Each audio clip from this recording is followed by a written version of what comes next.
Hey there, I'm Chroma, and welcome to what will be the start of a very long journey.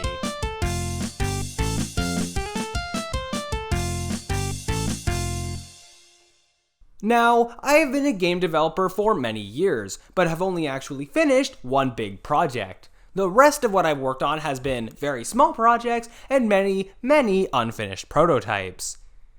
After several weeks of planning, I am now ready to start working on my next big game that will have the working title, An Abstract Adventure. In making this game, I will be making frequent progress videos showing off what I'm currently making. I also have a 7-page game design document that I may show later on once it is a bit more organized and certain ideas are better explained.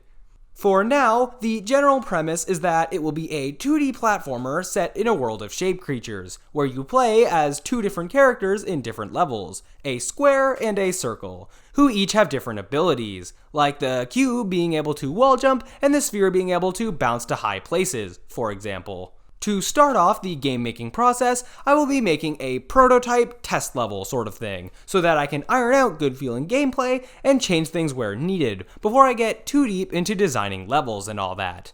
This is the phase where a lot of changes may happen to the gameplay, story, and so on. As well, I want to try to make this a bit of a community thing if I can. So if you have ideas for something that you want to see in this game, or how I could tweak something to make it more fun, please feel free to suggest something in the comments of these logs. For now, that'll be it for this introduction. Thank you all so much for watching, and I'll see you around.